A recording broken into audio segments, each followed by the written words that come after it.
نحمدہ ونصلی علی رسولہ الکریم اما بعد فاعوذ باللہ من الشیطان الرجیم بسم اللہ الرحمن الرحیم۔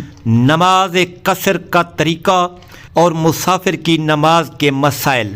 السلام علیکم ورحمۃ اللہ وبرکاتہ۔ آج کی ویڈیو میں ہم بات کریں گے قصر نماز کے مسائل اور مسافر کے لیے نماز پڑھنے کے مکمل طریقے پر۔ یہ ویڈیو آپ کے تمام سوالات کا جواب دے گی، جیسے قصر نماز کا کیا مطلب ہے، مسافر کی نماز کا طریقہ کیا ہے، کون کون سی نماز قصر ہوتی ہے، سفر کی شرائط کیا ہے۔ یہ ویڈیو تفصیلی اور آسان انداز میں تیار کی گئی ہے تاکہ آپ کے تمام شبہات دور ہو سکیں، تو آخر تک ضرور دیکھیں۔ قصر نماز کا مطلب یہ ہے 4 رکعت والی فرض نماز کو 2 رکعت پڑھنا۔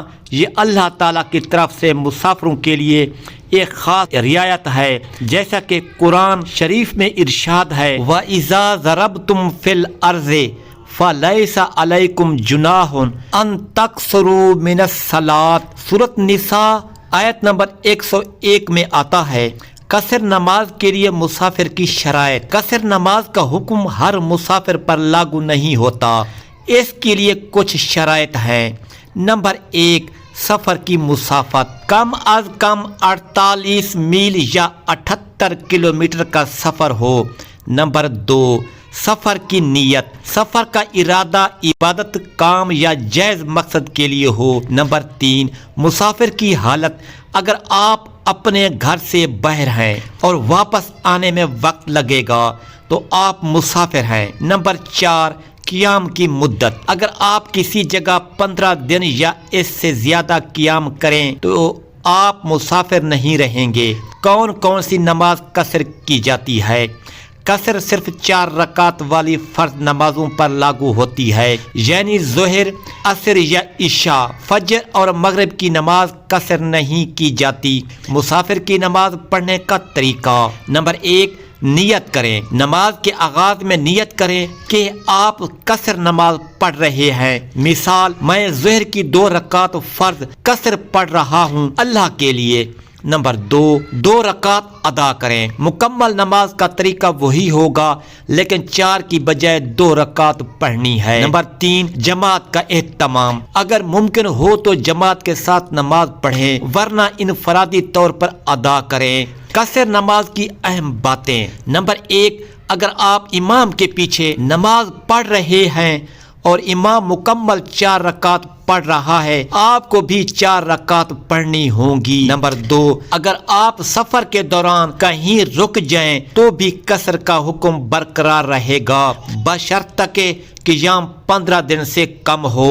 نمبر 3، اگر سفر کے دوران آپ کا وقت محدود ہو تو آپ نماز کو جمع بھی کر سکتے ہیں۔ ظہر اور عصر کو اکٹھا پڑھ سکتے ہیں، مغرب اور عشاء کو بھی جمع کر سکتے ہیں۔ سفر میں نماز کے دیگر مسائل۔ نمبر 1، نماز کا وقت۔ اگر سفر میں آپ کو کسی نماز کا وقت نکلنے کا خدشہ ہو تو اسے جلد ادا کریں یا جمع کر لیں۔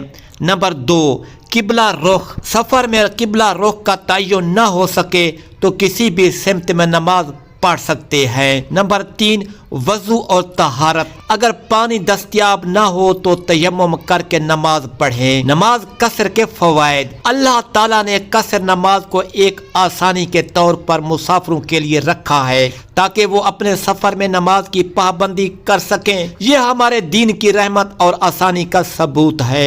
دعوت دین اور دعا کے ساتھ اختتام کریں۔ یہ تھی قصر نماز کے مسائل اور طریقے پر تفصیلی وضاحت۔ اگر آپ کو یہ ویڈیو پسند آئی ہو تو لائک اور شیئر کریں تاکہ دوسرے لوگ بھی اس اہم مسئلے سے واقف ہو سکیں۔ سبسکرائب کرنا نہ بھولیے تاکہ آپ کو مزید معلوماتی ویڈیو ملتی رہیں۔ جزاک اللہ۔ آمین ثم آمین۔